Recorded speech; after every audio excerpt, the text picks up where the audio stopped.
Dhrupad is one of the older forms of world music. I'm talking about the world music, why one music is called world music and why other music is accidental music, occidental music, that music, barak and all this thing. So world music, the tag what they have got, actually all the music belongs to the world.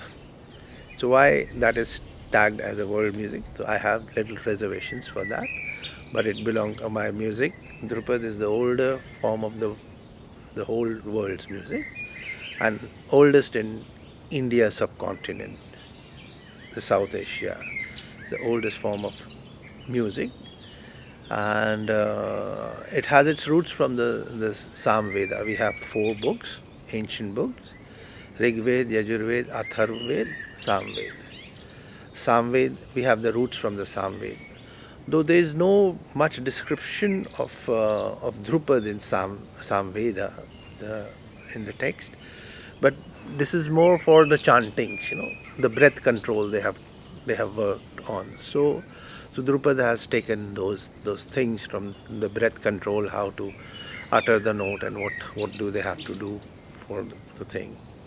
So the Dhrupad is the oldest form of Indian classical music, and it's a combination of two words, Dhruva and a Pad. Dhruv is just like a polar star. It has its fixed position. Other stars, they change their position, but not Dhruv, not the polar star. So Dhruv has its fixed position, and Pad is the text of a poetry. The text is always spiritual. It's always in the praise of God and goddesses, or the saints, or in the praise of saints, be it any saint from,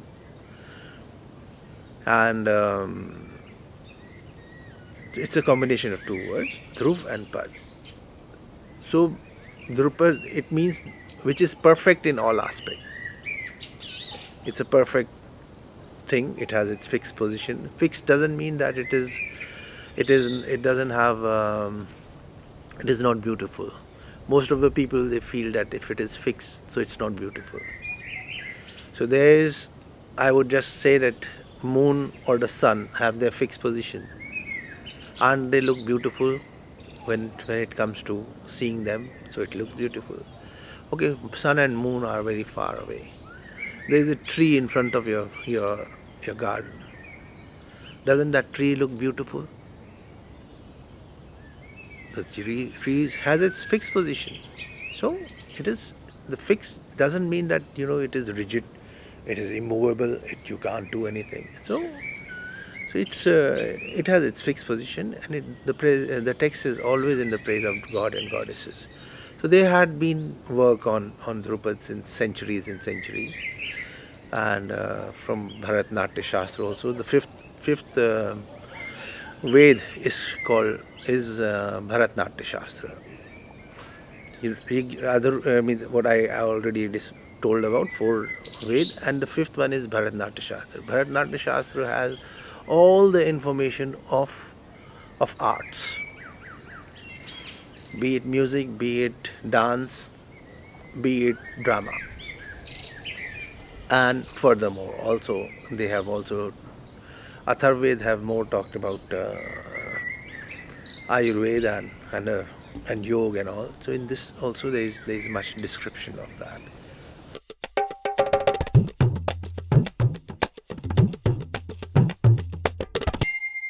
There you have to work on some framework, because musical notes. What is musical note? There is tone.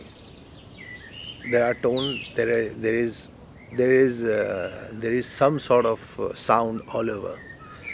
But well measured and well perceptive and well suggestive sound is a musical note. When you have really done research and done your work, and when you utter, it should sound so beautiful that which should connect you with your soul and the Supreme Soul. So that is called the swara. The swara means the musical note. So the tones have to means it is now Now they have measured it with A, B, C, D, E, F, G. So they have measured that this is the tone and this is the tone. They have fixed it. But earlier, when it was not there, so they were singing. At that time also they were singing. So they will just set their tone wherever their voice is working. So they will, oh, okay, this, oh, so our do re mi fa sol la si will start from there. Sa sa do re mi fa sol la si do, do, do, do, do, do. Or sometimes in the morning your voice is not high. Oh, so means they would tune their tanpura on that pitch, and then it was more shruti karan, and means we had the microtonality what we were doing it. So musical note, we say we have not seen the musical note in India. So it's more for listening. But to cut it short, I would just say we have not seen the spoken word. Have you seen the spoken word? No, we have not seen the spoken word. So we have not seen the musical note. We all have a beautiful perception, a beautiful image of musical note in our brain, in our mind, in our imagination, in our brain, in our heart, in our soul. So I don't know how my father has seen the musical note, how my uncle has seen the musical note, grandfather, great grandfather, how they have seen. But they have respected the musical note. They had a huge respect for musical note. So they felt honor to sing musical note, and they were honored to sing musical note. So it's just like a nectar, like a prasad, like a nectar. Nectar is, you don't get huge nectar, you just get a bit of nectar, and then you keep it very preciously. You keep it, and you keep it like that. This is a blessing, what comes through. You have got this nectar as a blessing, so you hold it, you keep it, you preserve it, you maintain it, you love it. You ask people to love it. You show people that how it's beautiful, how it can be uttered, how it can be sung, how it should be sung. It's just like this air, you can see this air, it touches our skin and we are very happy. So musical note is so pleasing that it touches you and you are happy. But this same air can turn into tornadoes, or storm and all. Then that shakes you. So it's just the modulation, or I don't have a proper word for that, but this is how we are managing the air inside our body, and how we are managing, and how we are uttering before. There is something before the utterance, there is something after the utterance. Before you start your speech, you prepare a lot, isn't it? You prepare a lot. And when you start to speak, so then you have to maintain what you have uttered.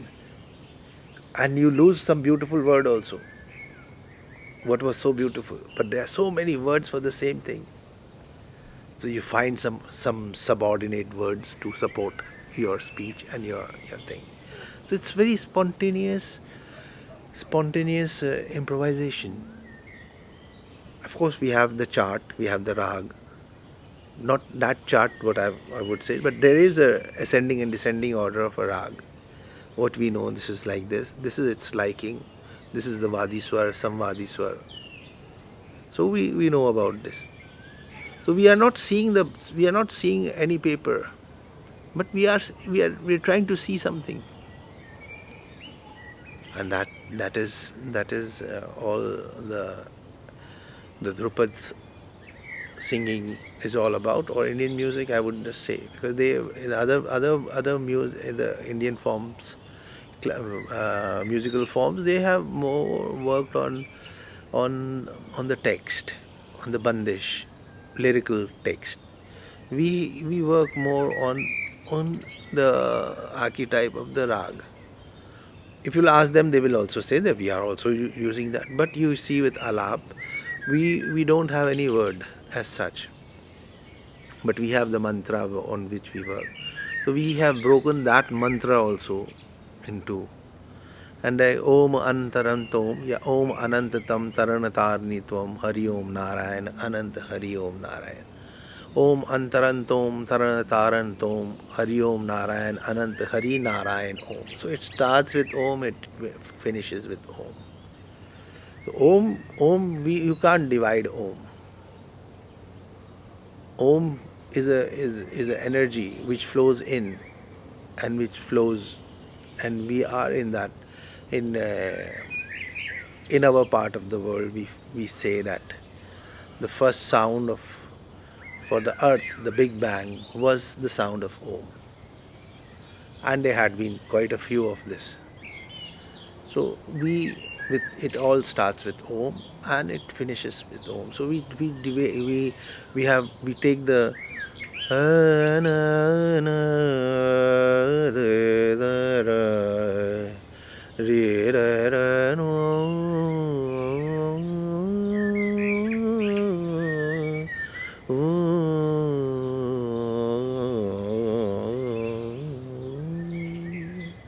this is Malkos.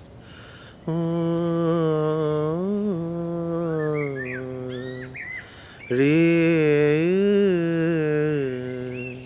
re, no,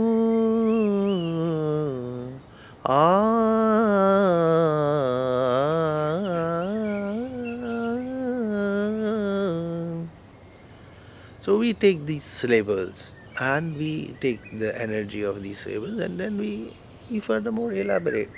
So we are not singing the word as such. We singing the energy of the words, and we are elaborating the syllables.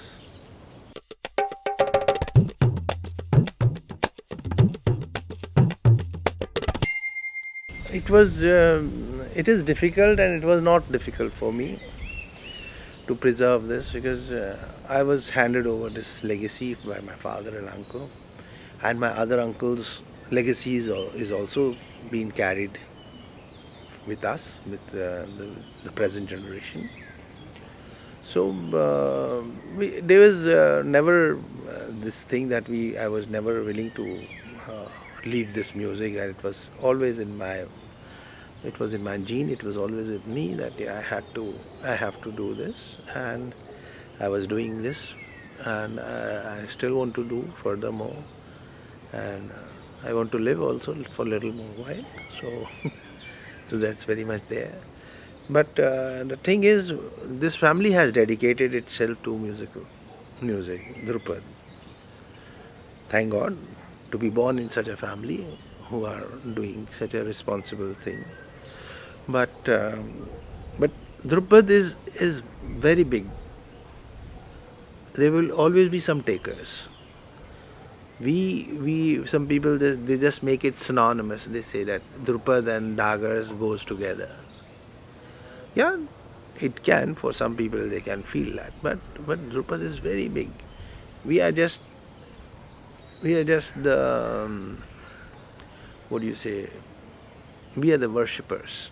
Worshippers cannot be worshipped. Puja, the one who does the puja, the Swami or the Mahant who does the puja for a lot of people, as a Shravan Bhakti. It is also Shravan Bhakti one, the main puja.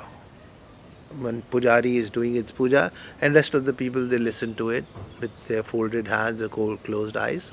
So their prayer is also accepted.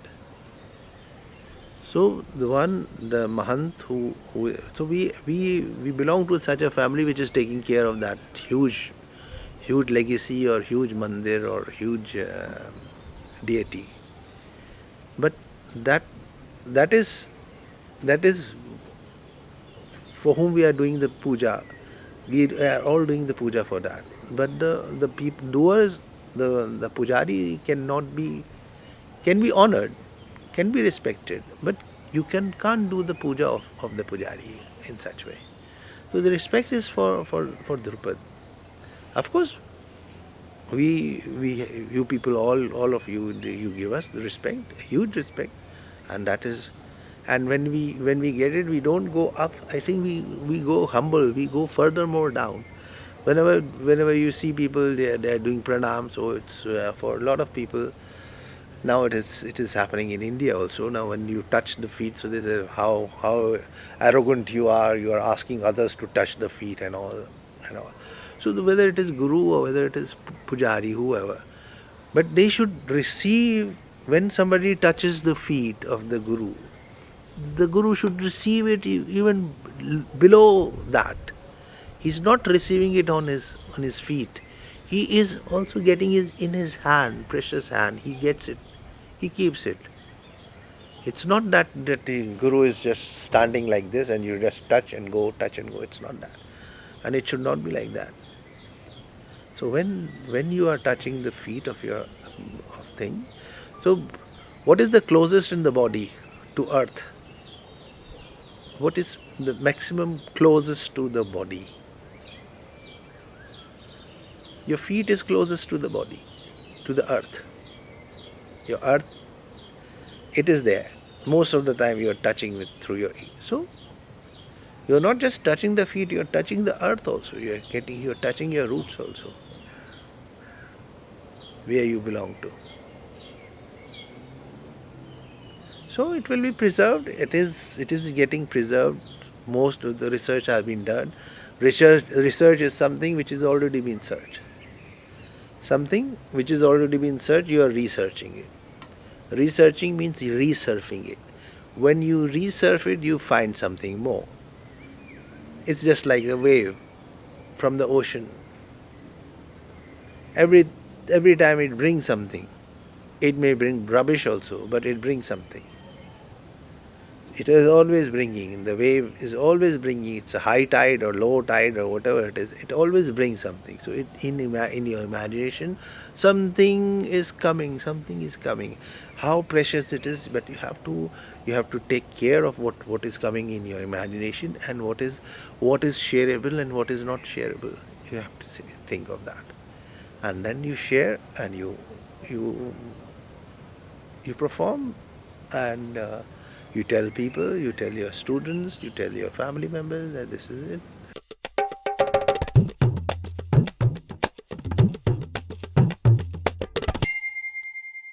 We are always singing for God. We are always singing for Paramatma. So there is Atma. There is soul in everything. What I was telling you, a human being has given its own reflection to whatever it has made. The biggest gift of universe is what? Our biggest gift from God is the human body. And according to some people, they feel they think that this is the reflection of God. God must be also like us. But there is hidden source, Paramatma, where whatever human being has created, it's all his imagination, apart from God, or apart from the nature. In nature also, now it is doing things for the plant, but he has not created the water, he has not created the sky, he has not created the mountains, human being, but he is managing the nature, and he is doing and giving, distorting, destroying, preserving, protecting, and doing something. The human being is always doing something. So the most gifted is human being. Means when we sing, so we have to feel about that God. When we sing a Krishna composition, so we have to feel, we have to think, we have to feel about Krishna. Then only we can sing. Otherwise, how can we sing? If we think about Lord Shiva, so we have to imagine the text. We have to give our own interpretation to the same text also. How you see, I don't see. How I see, you don't see. Everybody sees things from their own point of view. So you never know what is it.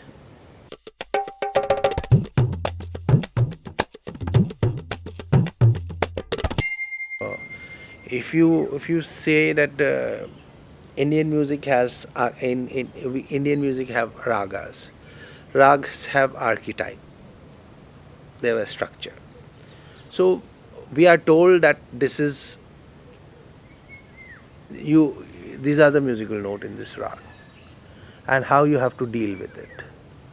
So with now computer, we get to know how many reds are there, how many yellows are there, how many blacks are there, how many whites are there. Earlier we did not have that much of display, but eyes were able to discern. Eyes was seeing this, but we were not. Our research was not able to put those colors. But with the help of computer, we are able to put so many things. So it is research which is also in raga. We know these are the proportion color of green, red, yellow. What we have to use, blue, and all these things with those proportion. And there is a theme also. There is some sort of regulation also, rules also. That this after this color you have to put this one. After this color you have to put this. So then we also know that by using these colors, my medium is my voice. For instrumentalists, they have their instrument. For the painter, they have the brush. So they use these things and they can make any image. They create any image.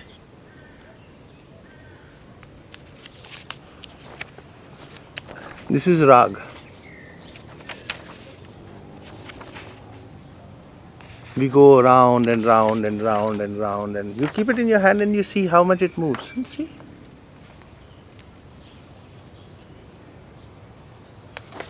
We are always moving around the axis. This is Indian philosophy also, and Indian ways also. We say things goes away to come back. We come back to our starting point. We sing whatever. We sing slow, we go very high, we go in lower octave, then we go in medium pace, go into very high speed, and again we come back to our original space. This is what is Indian philosophy, Indian music all about.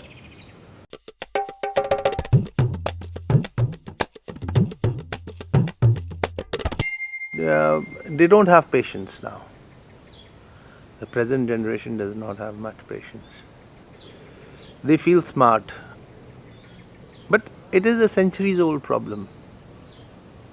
The older present generation has always criticized the future generation, and the present younger generation has always felt that we are smarter than you people.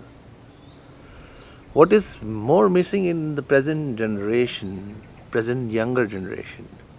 But we can't just criticize the younger generation. The older people than this younger generation, the providers, are the one who should be criticized more than the younger ones. Then another thing is, what is lacking is the acknowledgement. They download from internet, they don't even see who has written the article. The present generation lacks the acknowledgement. They are searching that which is the good gadget and all this thing, but all these different gadgets have taken years to get so small, so precise, so perfect. All these gigabytes or what bytes the nature has worked on. Just imagine.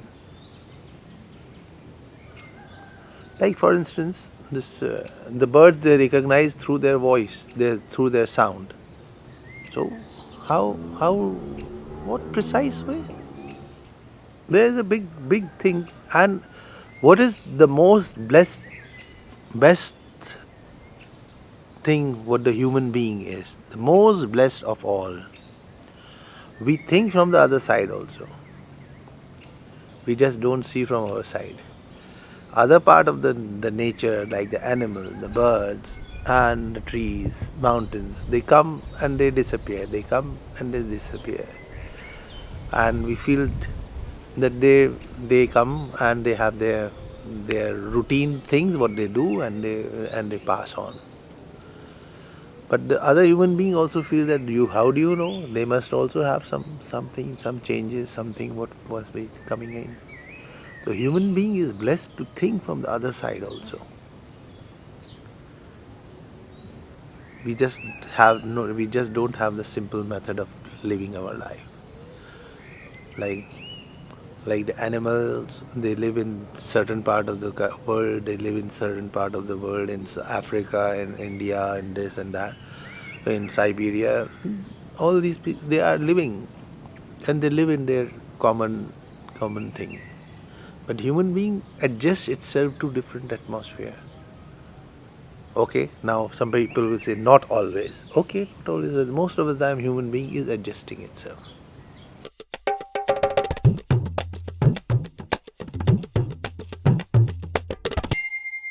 Through recordings, many people in the world can hear us, and we can hear people. So it is reaching to different nooks and corners of the world. So anybody can get attracted to any kind of music. It's open field. So it's not limited to Europe or North America or South America or Central Africa, North Africa, South Africa. It's not limited to that. It has a wider audience now. They can come, but with the Europeans had this ability to move forward to to know few more things. They were not content what was to give what was with them. They wanted to see what is happening other. So they were in like most of the countries in like India or Africa and all. So they were there. They were not looking here and there. They were very content. They were living and they were doing. But European, they moved to the different part of the world to know what is there, what is there, what is there. So these people have always been charged up, and they are research oriented people. So this is why they move forward in different parts of the world. Many people are not happy that how they have gone and destroyed, and some people are happy also that they have shared it. They have made this world little smaller than it used to be. So Europeans have always been working on and researching on things.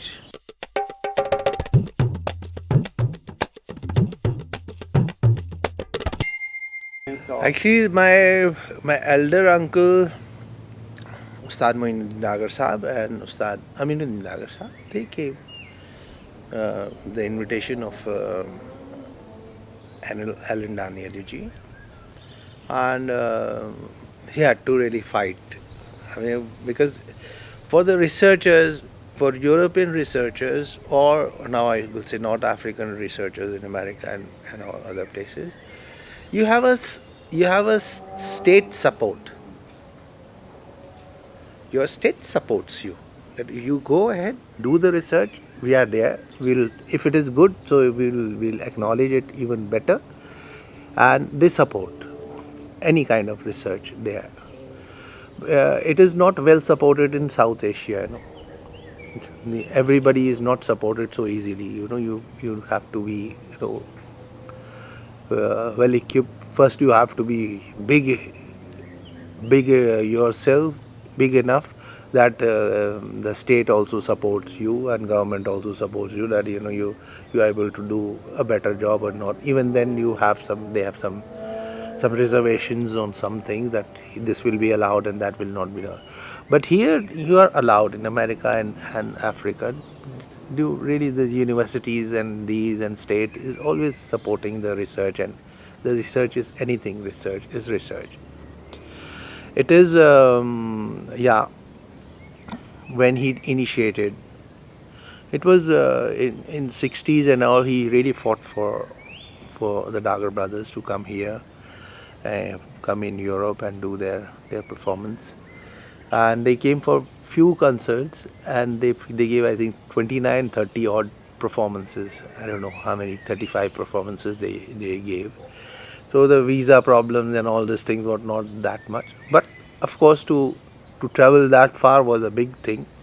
That was not easy, but they came, and they were brought by Alan Danielu and his all the team and support.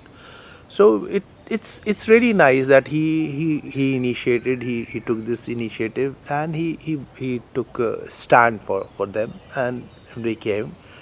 And now I'm in his institute here. It's not it's his institute, and he has his people, his all the supporter are also working furthermore, so that the people, the world should see that how what what are the other possibilities to preserve and keep things. And there are other forms of music. He has not just worked for Dhrupad, he has just worked for Indian ethnic things also, approach also, and their view point of views also.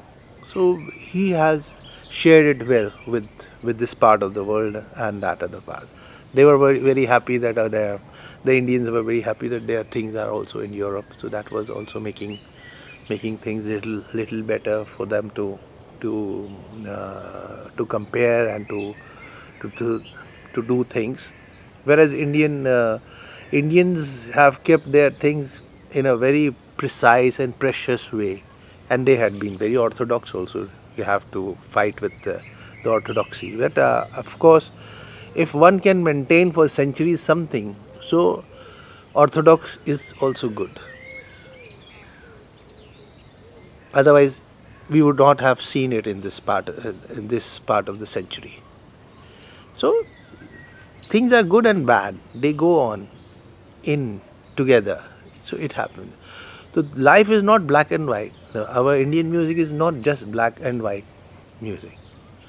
How much white is in that black and how much black is in that white, that matters.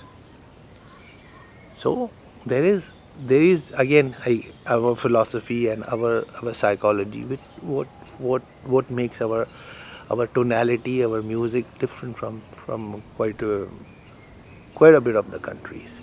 So we have worked on the microtones. So same you can sound different. You and you and you. The different message is being sent from this you and you. So there is a different tone behind the same note. Tone which is making the difference. So this is something which is being shared by this institute, and of course Alan Danielu's team, and because he was not alone, of course his team was also working day in day out, and he was well supported by the state also. This is why he could do this. I don't think an Indian researcher will be allowed to go that far, that much forward. So till now, forget about 60s.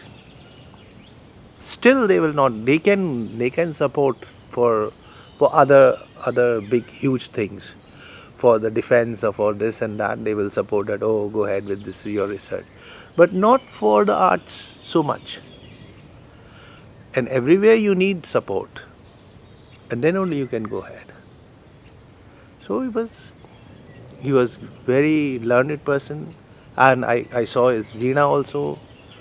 So Veena, two Veenas were taken on hold to create the different Shrutis and how they have measured the Shrutis.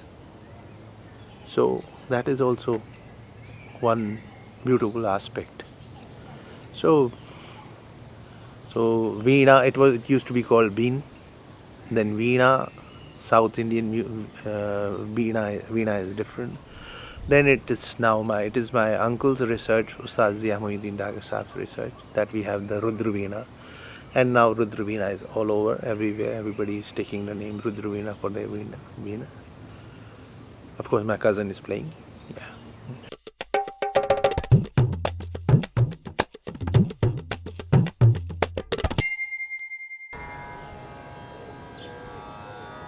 Can you see Om?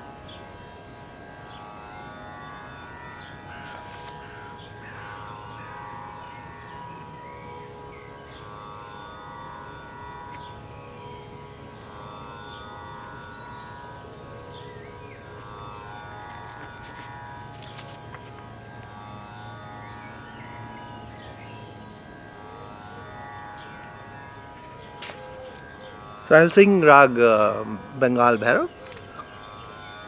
Just a couple.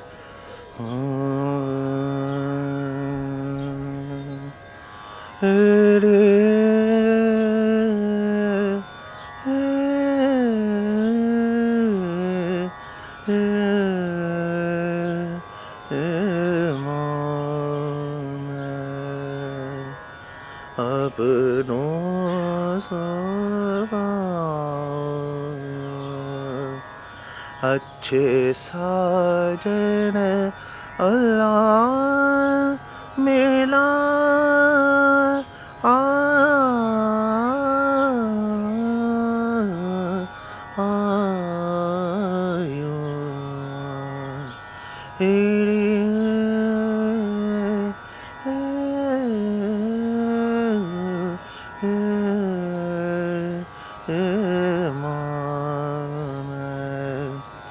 अपनों से अच्छे साजन अल्लाह मिला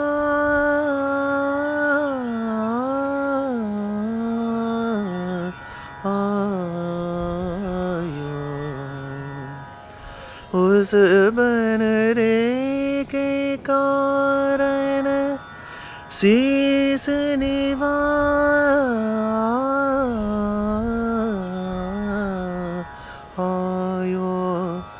उस बनरे के कारण शीस निभायो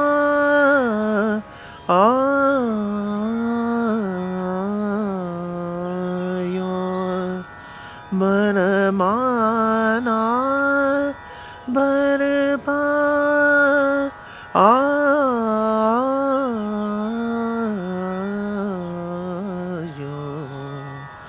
मन माना बरपा आयो